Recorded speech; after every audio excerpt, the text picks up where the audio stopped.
الحمد لله وكفى وسلام على عباده الذين اصطفى أما بعد أعوذ بالله من الشيطان الرجيم بسم الله الرحمن الرحيم قال الله تبارك وتعالى في القرآن العظيم إن الشيطان للإنسان عدو مبين.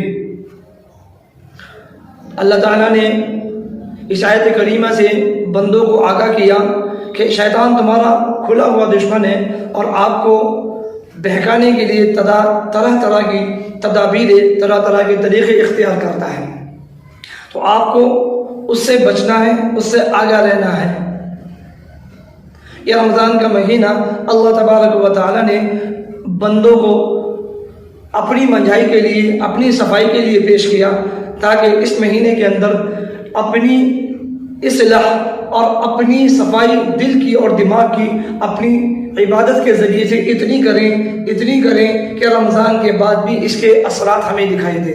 یعنی رمضان میں ہم اس قدر عبادت میں لگیں، اس قدر اللہ کو یاد کریں، اس قدر قرآن اور تراویح کا اہتمام کریں، نماز کا اہتمام کریں، تمام جتنی بھی اللہ تعالیٰ نے نیکی کرنے کا حکم دیا ان کو بجا لانے کی کوشش کریں تاکہ رمضان کے بعد بھی ہمیں اسی طریقے سے نماز پڑھنے کی توفیق ہو اور نماز پڑھنے کی اللہ تعالیٰ ہمیں اسی طریقے سے ہدایت دے. کہ رمضان کا مہینہ لہو لعب کے لیے نہیں ہے، کھیل کود کے لیے نہیں ہے، بناؤ سنگار کے لیے نہیں ہے، نقش و نگار کے لیے نہیں ہے، سجاوٹ کے لیے نہیں ہے. اللہ تعالیٰ نے اس مہینے کو صرف خاص کیا بندے کے لیے اور اپنے لیے. اللہ کو راضی اگر کرنا ہے تو قرآن، نماز، روزہ، زکوٰۃ، نیک اعمال سے اللہ کو راضی کرنا ہے، نہ کہ سجانے سے. لہذا حدیث میں آتا ہے کہ جناب رسول اللہ صلی اللہ علیہ وسلم نے فرمایا کلو بدعۃ ضلالہ، دین میں ہر نئی بات کا ایجاد کرنے والا گمراہی پر ہے، وہ خود بھی گمراہ ہے اور لوگوں کو بھی گمراہ کر رہا ہے.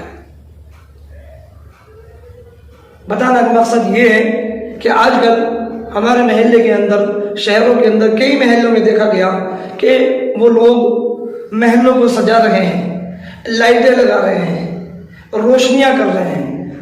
پوچھا گیا تو معلوم ہوا، کہتے ہیں کہ رمضان کی خوشی ہے، رمضان کی خوشی میں ہم اپنے محلوں کو سجا رہے ہیں. اللہ نے رمضان کی خوشی میں محلوں کو سجانے کا حکم نہیں دیا بلکہ اپنے آپ کو عبادت سے سجانے کا حکم دیا.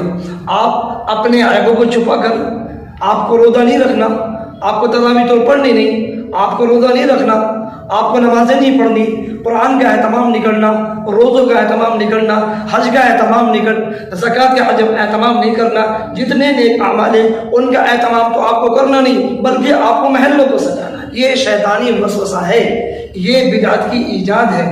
یاد رکھو، جس آدمی نے بھی اس بات کی شروعات کری، اگر یہ کام سالہ سال آگے چل کر مستقل اسی طرح بن گیا تو جس نے یہ کام ایجاد کیا ہے مستقل وہ گناہ کے اندر شامل رہے گا، مستقل اس آدمی کو یہ گناہ ملتا رہے گا.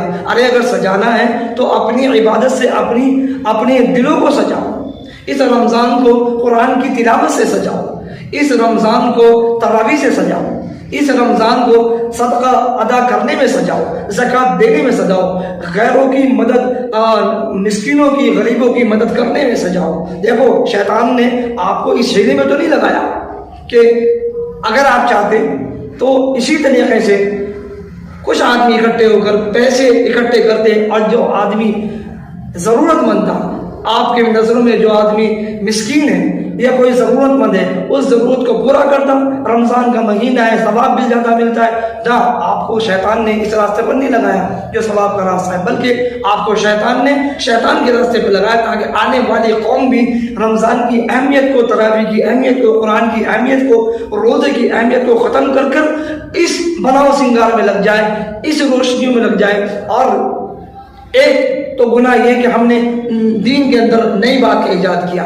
دوسرا گناہ اس کے اوپر یہ ہے کہ اللہ کے نبی جناب رسول اللہ صلی اللہ علیہ وسلم نے فرمایا، ابو داؤد کی حدیث میں روایت ہے اور مسند احمد کے اندر بھی ہے کہ آپ صلی اللہ علیہ وسلم نے فرمایا، من تشبہ بقوم فہو منہ، جو آدمی جس قوم کی مشابہت کرے گا کل قیامت کے دن اللہ تعالیٰ اس کا حساب اسی کے ساتھ کرے گا. تو اب یہ مشابہت ہماری کس سے ہو رہی ہے؟ غیر مسلم لوگ، یہ لوگ دیوالی کے اندر اپنے گھروں کو سجاتے ہیں، یہ لوگ دیوالی کے اندر اپنی دکانوں کو سجاتے ہیں، اپنے محلوں کو سجاتے ہیں، تو ان میں اور ہم میں کیا فرق پڑ گیا؟ رمضان میں ہم سجانے لگے اور دیوالی پہ یہ سجانے لگے۔ اللہ کے نبی نے منع فرمایا کہ جو قوم کسی قوم کی مشابہت کرے گی کل قیامت کے دن اسی کے ساتھ اس کا حساب و کتاب ہوگا۔ تو ہمیں جو بھی کرنا ہے وہ اپنی شریعت کی حدود میں کرنا ہے، غیروں کا کوئی رویہ، غیروں کی کوئی باتیں ہمیں نہیں لینی ہے۔ ہمیں جناب رسول اللہ صلی اللہ علیہ وسلم کے اعمال کو دیکھنا ہے، ان کے افعال کو دیکھنا ہے، ان کے طرز زندگی کو دیکھنا ہے کہ آپ صلی اللہ علیہ وسلم نے کیا کرنے کا حکم دیا اور کیا کرنے کا حکم نہیں دیا ہے۔